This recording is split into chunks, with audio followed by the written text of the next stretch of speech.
Cuando el camión se detuvo, nos amarraron a todos en fila india y nos ordenaron que los siguiéramos. Caminamos por un largo rato selva adentro, hasta que finalmente paramos frente a lo que parecía un campamento. Mis ojos se clavaron inmediatamente en todas las armas que había alrededor. Nunca había visto tantas armas o artefactos que pudieran acabar con la vida humana rápidamente en un mismo lugar, o bueno, al menos en toda mi vida. Había muchos cambuches alrededor, y más de media decena de uniformados que no reparaban en nuestra existencia, solo uno que otro volteaba a mirar al grupo de niños que acababa de llegar, pero aparte de eso, parecía como si fuéramos invisibles. Nos condujeron a un lugar más o menos amplio, en donde nos organizaban en algo parecido a una formación. Otro hombre, con aspecto similar al del resto de hombres que se encontraban en este lugar, con la única diferencia que lucía una barba más o menos descuidada y canas que relucían en diversos mechones de pelo, nos explicó que era el comandante de lo que llamó Frente Guerrillero de las Fuerzas Armadas Revolucionarias de Colombia, o las FARC de forma abreviada. En ese momento, el alivio se apoderó de mi cuerpo, algo que en parte me sorprendió porque aunque prefería ser tomado por las FARC, yo prefería en estos momentos estar en mi casa acompañando a mi familia. ¿Qué será de ellos? ¿Se habrán percatado ya de mi ausencia? No lo sé. Mi mente no tiene cabeza para tantas cosas. Además, porque en ese instante, una llama de venganza acababa de revivir en mi pecho. El comandante del frente nos dio una charla muy conmovedora acerca de su ideología y nos aseguraron que no nos iban a desamparar y que no nos iba a faltar nada si servíamos fielmente a su frente. Muchos niños empezaron a preguntar por sus familias, pero siempre evadían el tema y respondían que ellos eran nuestra nueva familia. Después de aproximadamente 3 meses de duro entrenamiento militar, donde nos enseñaron a usar armas de fuego, estrategias de combate y protección personal, asimismo nos enseñaron cuestiones políticas, como la historia de esta Fuerza Armada. Cuando se terminó este tiempo, ya me consideraban un miliciano, lo que significaba que ya era apto para cumplir labores o misiones de combate. En el primer combate en el que estuve presente, el miedo me paralizó. El sudor corría por mi cara. Mi corazón latía tan rápido que sentía que se iba a salir de mi pecho y sentía que no podía respirar. Vi cómo pasaban helicópteros encima de nuestras cabezas y el sonido de las ametralladoras que apuntaban a nosotros. En ese momento vi que era más de uno de mis compañeros. Entre los gritos de angustia escuchaba a un compañero gritar: «¡Retirémonos!» Y así lo hicimos. Salí de ese combate ileso, sin siquiera disparar una vez por el shock del momento. Por este motivo, me llamaron a regañarme, a decirme que no había cumplido con mi deber. Desde ese día comprendí que las armas eran mi forma segura de sobrevivir.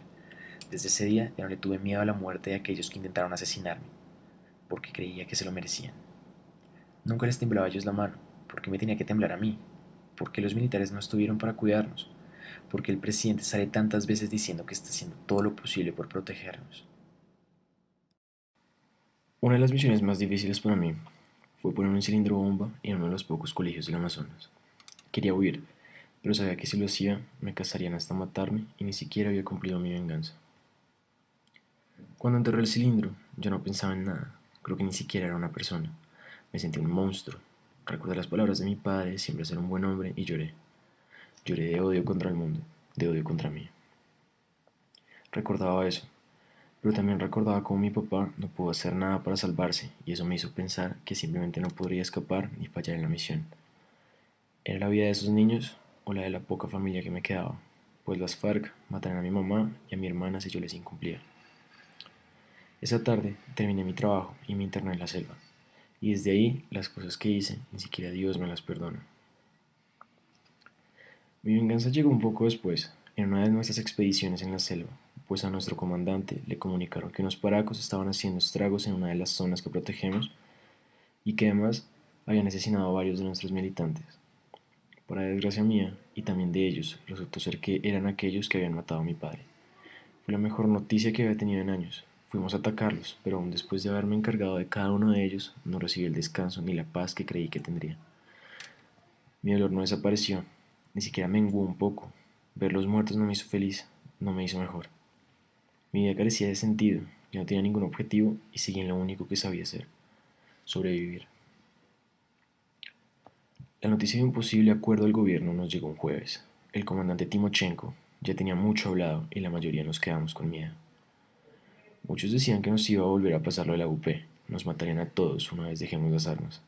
Luego, todo se fue un plebiscito en el que ganó el no. Sinceramente, a este punto, ni sé ya lo que nos queda. Un camarada mío, que sabe más o menos del tema, me explicaba Los que hablaban primero tenían trabajos sociales en un territorio de máximo de una vereda. No los dejaban salir de ahí y tienen que trabajar. Los que hablan más tarde los mandan para la cárcel y les espera 5 o 8 años de puro encierro. Y a los que no hablen, sí se les va de largo.